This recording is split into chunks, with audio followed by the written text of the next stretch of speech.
Hello everyone. Last వీడియోలో మనము previous year questions ఎట్లా అనాలిసిస్ చేయాలో చూసాం కదా. Once previous year questions analysis చేశాక మీరు మాక్ టెస్ట్కి వెళ్ళాలి. సో అయితే మాక్ టెస్ట్ ఏ ఇన్స్టిట్యూట్స్ ఇవ్వాలి, ఎలా ఇవ్వాలి, వాటి నుంచి సబ్జెక్ట్ పరంగా ఏం నేర్చుకోవాలనేది నేను లైవ్లో చెప్తాను. బట్ ఒక మాక్ టెస్ట్ ఇచ్చాక దాన్ని ఎట్లా అనాలిసిస్ చేయాలి, ఎట్లా డేటా ఓరియంటెడ్గా మనము ఒక మాక్ టెస్ట్ని ప్రాపర్గా స్క్రూటినైజ్ చేయాలి, మన స్ట్రెంగ్త్ అండ్ వీక్నెస్ ఎట్లా తెలుసుకోవాలో ఈ వీడియోలో చూద్దాం. సో ఇది ఇప్పుడే డిజైన్ చేశాను నేను. బేసికలీ ఈ షీట్ వల్ల ఏమవుతుందంటే మీకు ఒక ట్రాకింగ్ వస్తుంది, ఒక ప్రాపర్ క్లియర్ పిక్చర్ ఉంటుంది without any bias. For example, మీరు ఏదైనా టెస్ట్ సిరీస్ నేమ్ రాస్తున్నారు అనుకోండి, టెస్ట్ సిరీస్ నేమ్ రాసేయండి, టెస్ట్ సిరీస్ నంబర్ రాసేయండి, maybe second test or third test. Then రాసాక కిందికి రండి. ఓకే, బిఫోర్ దాట్ ఈ షీట్ వర్కౌట్ అవ్వాలంటే మీరు టెస్ట్ సిరీస్ ఎప్పుడు చేసినా కూడా మల్టిపుల్ కలర్స్తోనే చేయాలి.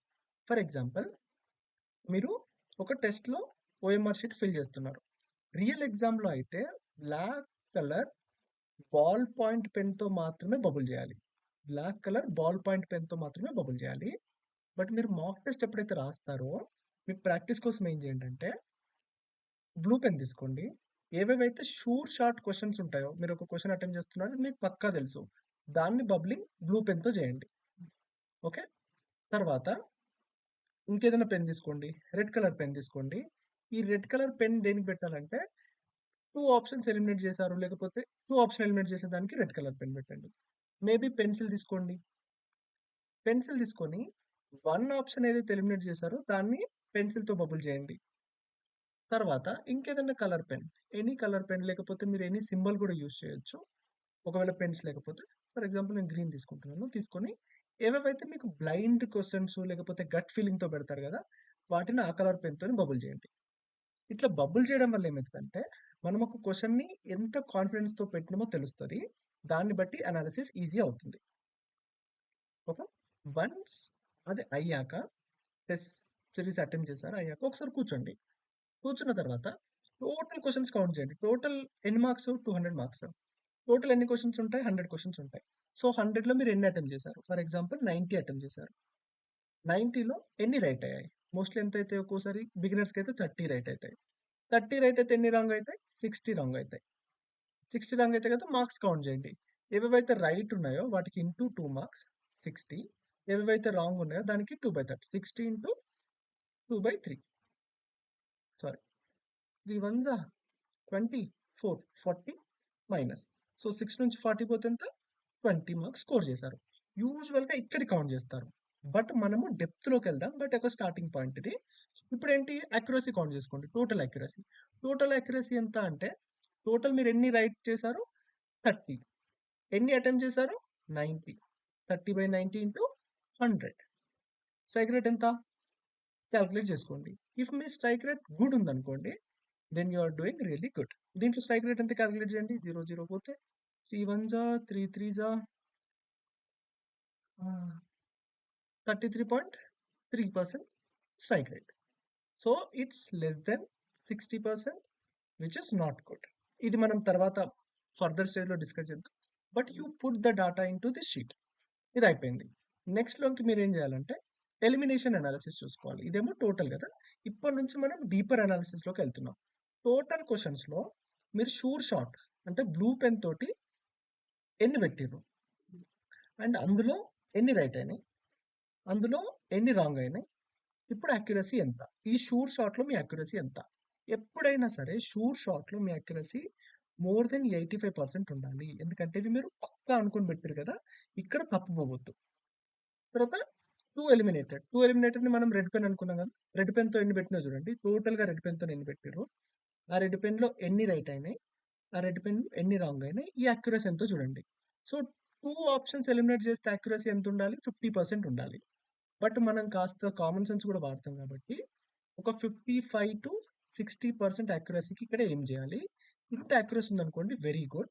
బట్ ఇది లెస్ దెన్ 40 ఉందనుకోండి కొంచెం ట్రబుల్సమ్. 40 నుంచి 50 మధ్యలో ఉందనుకోండి ఇట్స్ వెరీ న్యాచురల్, భయపడాల్సిన పని లేదు. తర్వాత వన్ ఆప్షన్ ఎలిమినేటెడ్. అగైన్ పెన్సిల్తో పెట్టాం కదా. టోటల్ ఎన్ని అటెంప్ట్ చేశారు, ఎన్ని రైట్, ఎన్ని రాంగ్, తర్వాత దాంట్లో అక్యురసీ చూడండి. It should be more than 33.33. దీనికంటే ఎక్కువ ఉంటే వెరీ గుడ్, తక్కువ ఉంటే కాస్త ఇంప్రూవ్ చేసుకోవాలి. తర్వాత ర్యాండమ్ గెస్. ఒక్కోసారి ఏమైతదంటే మనకి ఆన్సర్ తెలీదు. బట్ ర్యాండమ్ గెస్ చేయాలనిపిస్తది. సో, ర్యాండమ్ గెస్ ఏదో కలర్ పెన్‌తో చేస్తారు. నేనైతే రెడ్ కలర్ పెన్‌తో పెట్టుకునేటోడిని. ఎందుకంటే రెడ్ కాబట్టి ర్యాండమ్ రెడ్. సో, ఎన్ని రైట్, ఎన్ని రాంగ్ అండ్ అక్యురసీ ఎంత? దీని accuracy will be very less. Worry అవ్వాల్సిన పని లేదు. బట్ ఈ అక్యురసీ 25% కంటే లెస్ ఎళ్ళిందనుకోండి, మీరు ర్యాండమ్ గెస్ చేయొద్దు. If me random guess accuracy more then 25% ఉందనుకోండి, you should go for it. Okay. తర్వాత గట్ ఫీలింగ్. గట్ ఫీలింగ్ ఒక్కోసారి ఏమైతదంటే మనకు ఆన్సర్ తెలీదు. నాకెందుకు ఇది అనిపిస్తుంది అని అంటాం. ఇది ర్యాండమ్ గెస్ కూడా కాదు. బట్ గట్ ఫీలింగ్ చెప్తుంటది. ఇదిరా ఆన్సర్ అని. అట్లాంటి వాటి ఏమైనా ఒకటో, రెండో క్వెషన్స్ పెడితే వాటి అక్యురసీ కూడా చూడాలి. అగైన్ చెప్తున్నాను 25-33% 3 ఇక్కడ వరకు ఓకే. బట్ ఇంతకంటే తక్కువ ఉంటే మాత్రం డోంట్ గో హియర్. నౌ దీన్ని బట్టి మీకు ఎగ్జామ్‌లో ఏం తెలుస్తదంటే ఎన్ని క్వెషన్స్ అటెంప్ట్ చేయాలో తెలుస్తది. ఫర్ ఎగ్జాంపుల్ మీ గెస్సింగ్‌లో ఏ గెస్సింగ్‌లో ఈ ఎలిమినేషన్‌లో 2 eliminated, 1 eliminated, random guess, gut ఫీలింగ్‌లో మీ అక్యురసీ గుడ్ ఉందనుకోండి, you should attempt more number of questions. More than 90-94 పక్కా అటెంప్ట్ చేయొచ్చు మీరు. లేదు మీ అక్యురసీ ఇక్కడ అస్సలు బాలేదనుకోండి, మీరు షార్ట్ క్వెషన్స్ పైన ఫోకస్ చేయాలి. ఎక్కువ నంబర్స్ పైన ఆడకుండా మీరు అక్యురసీ పైన గేమ్ ఆడాలి. సో, మీరు ఎన్ని క్వెషన్స్ అటెంప్ట్ చేయాలి అన్నది ఈ ఎలిమినేషన్ అనాలిసిస్ వల్ల తెలుస్తది. ఓకేనా? అండ్ ఇది ఒక రోజులో అయ్యే పని కాదు. మీరు ఒక 10-15 టెస్టులు రాయాలి. రాసిన తర్వాత యావరేజ్‌గా చూసుకుంటే మీకు అర్థమైతది. మీరు గెస్ పర్సనా? లేకపోతే అక్యురసీ పర్సనా అని. మీరు గెస్ పర్సన్ అయితే more number of questions attempt చేయాలి. అక్యురసీ పర్సన్ అయితే తక్కువ క్వెషన్స్ అటెంప్ట్ చేయాలి. బట్ క్వాలిటీ పైన ఫోకస్ చేయాలి. అర్థమైంది కదా? ఈ ఎలిమినేషన్ అనాలిసిస్ ఎందుకు యూజ్ అవుతదో? Which colour pen we should take? Let's take this. So, ఇది క్లియర్ కదా? Now let's move on to subject wise analysis. ఇది కూడా వెరీ సింపుల్. మీరు క్వెషన్స్ మార్క్ చేస్తారు కదా! మార్క్ చేసిన తర్వాత చూసుకోండి. పాలిటీలోంచి టోటల్ ఎన్ని క్వెషన్స్ వచ్చినాయి? మీరెన్ని అటెంప్ట్ చేశారు? ఎన్ని రైట్? ఎన్ని రాంగ్? ఫర్ ఎగ్జాంపుల్ పాలిటీ నుంచి 20 క్వెషన్స్ వచ్చినాయి. మీరు 15 అటెంప్ట్ చేశారు. 10 రైట్ అయినాయి. 5 రాంగ్ అయినాయి. సో, స్ట్రైక్ రేట్ ఎంత? స్ట్రైక్ రేట్ ఎందుకో నేను చెప్తాను. స్ట్రైక్ రేట్ ఎంత అంటే టోటల్ అటెంప్టెడ్ బై టోటల్. ఎన్ని అటెంప్ట్ చేశారు? 15. 15 divided by 20 into 100. Strike rate ఎంత? 5 75. So, 75 strike rate which is very good. Accuracy ఎంత? Right by attempted. టోటల్ ఎన్ని రైట్? 10. అటెంప్ట్ ఏం చేశారు? 15 ఇంటూ 100. సో, మీరు క్యాలిక్యులేట్ చేసుకోండి. అగైన్ ఈ అక్యురసీ మోర్ దెన్ 70, 80 ఉందనుకోండి, వెరీ వెరీ గుడ్. ఆ సబ్జెక్ట్ మీ స్ట్రాంగ్ పాయింట్ అన్నమాట. ఏదైతే అక్యురసీ మీకు తక్కువ ఉందనుకోండి, ఆ సబ్జెక్టు వీక్ పాయింట్. సో, చెప్తాను స్ట్రైక్ రేట్ ఎందుకు? అక్యురసీ ఎందుకు అంటే స్ట్రైక్ రేట్ ఏం చెప్తుందంటే మీరు ఒక క్వెషన్‌తో ఎంత ఫెమిలియర్ ఉన్నారో చెప్తది. ఫర్ ఎగ్జాంపుల్ ఒక క్వెషన్ మీకు తెలిస్తేనే కదా అటెంప్ట్ చేస్తారు. సో, అప్పుడు స్ట్రైక్ రేట్ ఇంప్రూవ్ అవుతది. ఎక్కువ అటెంప్టెడ్ క్వెషన్స్ ఇంక్రీజ్ అవుతాయి. ఫర్ ఎగ్జాంపుల్ చూసుకుంటే పాలిటీ నుంచి స్ట్రైక్ రేట్ ఎక్కువ ఉంటది. వేరాస్ ఆర్ట్ అండ్ కల్చర్ తీసుకోండి. ఇందులో నుంచి స్ట్రైక్ రేట్ డెఫినిట్‌గా తక్కువ ఉంటాయి. 10 వస్తే దాంట్లో మనం ఎన్ని అటెంప్ట్ చేస్తాం? 5. దాంట్లో ఎన్ని రైట్ అయితాయి? 2. ఎన్ని రాంగ్ అయితాయి? 3. స్ట్రైక్ రేట్ ఎంత? 5/10 ఇంటూ 100. స్ట్రైక్ రేట్ ఎంత? 50%. బట్ వేరాజ్ పాలిటీలో డెఫినిట్‌గా ఎక్కువ స్ట్రైక్ రేట్ ఉంటది. ఓకేనా? సో, ఇదేం చెప్తదంటే ఇప్పుడు మీకు స్ట్రైక్ రేట్ తక్కువ ఉందనుకోండి, మీరు ఆ సబ్జెక్ట్ అసలు కవర్ చేయలేదని అర్థం. So, increase the coverage of that subject. ఎప్పుడు? మీ స్ట్రైక్ రేట్ తక్కువ ఉంటే. మీ అక్యురసీ తక్కువ ఉందనుకోండి, దాని అర్థం ఏంటంటే మీరు అటెంప్ట్ చేస్తున్నారు. But questions తప్పిపోతున్నాయి. సో, మీకు ఆ టాపిక్ తెలుసు. బట్ ప్రాపర్‌గా తెలీదు. సో, ఎప్పుడైతే మీకు అక్యురసీ తక్కువ ఉంటదో, అప్పుడు యూ షుడ్ ఇంక్రీజ్ రివిజన్స్. ఓకేనా? నౌ మీకు అర్థమైతది. టెస్ట్‌లు రాస్తుంటే మీరు ఏ సబ్జెక్ట్‌లో స్ట్రైక్ రేట్ ఎక్కువుంది, ఏ సబ్జెక్ట్‌లో అక్యురసీ ఎక్కువుంది, ఏ సబ్జెక్ట్‌లో స్ట్రైక్ రేట్ తక్కువుంది, ఏ సబ్జెక్ట్‌లో అక్యురసీ తక్కువుంది. సో, ఇది చూసి ఆ సబ్జెక్ట్ పైన ఇంక్రీజ్ ఫోకస్ కానీ, డిక్రీజ్ ఫోకస్ కానీ చేయాలి. అర్థమైంది కదా! It's this simple. Test series analysis చేయడం దిస్ సింపుల్. బట్ గుర్తుపెట్టుకోండి ఇది చేయాలంటే మీకు ఓపిక కావాలి. అండ్ ఇదొక ప్రాసెస్. ఈ ప్రాసెస్‌ని ఫాలో అవ్వాలంటే మీ మీద మీకు ట్రస్ట్ ఉండాలి. ఎప్పుడైతే మీరు రష్ చేసి ప్రిలిమ్స్ ప్రిపేర్ అవుతారో అప్పుడు it will lead to disaster. అట్లా కాకుండా you be the in charge. Be the in charge. Okay, be the in charge. అప్పుడు ప్రిలిమ్స్లో సక్సెస్ అయ్యే ఛాన్సెస్ పెరుగుతాయి.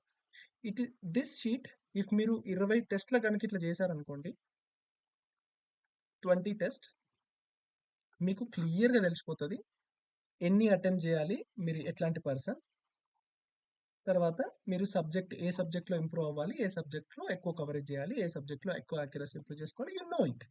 మీకు ఏం మెంటర్ అవసరం లేదు, మీరు ఎవరైనా అడగాల్సిన పని లేదు, మీరు ఏ డైరెక్షన్లో వెళ్తున్నారో కూడా క్లియర్గా చెప్తుంది. ఫర్ ఎగ్జాంపుల్, ఈ నంబర్స్ అనేవి ఇంప్రూవ్ అవుతున్నాయి, you're going in a right direction. లేదు, నంబర్స్ డిప్ అవుతున్నాయి, you're going in a wrong direction. And ఇందులో లీస్ట్ ఇంట్రెస్టెడ్ ఏంటంటే ఇది. ఎక్కువ దీనిపైన ఫోకస్ కాకండి. లార్జ్లీ మీరు చార్ట్ తీసుకుంటే ఇట్లా ఇంక్రీజ్ అవ్వాలి, ఇట్లా ఫ్లాట్గా ఉన్నా కూడా పెద్ద ఫరక్ పడదు. బట్ ఇవి ఇంపార్టెంట్. ఈ నంబర్స్ ఇంప్రూవ్ చేసుకోనికి ట్రై చేయండి. ఎక్కడెక్కడైతే ఇంప్రూవ్మెంట్ ఉందో అక్కడ పైన వర్క్ చేయండి. ఫోకస్డ్ ప్రిపరేషన్ ఉంటుంది. This is how we do the smart preparation. Okay, so it gonna be a very small video. I hope you understand. నేను ఈ షీట్ మీకు టెలిగ్రామ్ ఛానల్లో షేర్ చేస్తాను, అండ్ ఈ వీడియో డిస్క్రిప్షన్లో కూడా ఇచ్చేస్తాను. ఓకేనా? See you very soon. All the very best.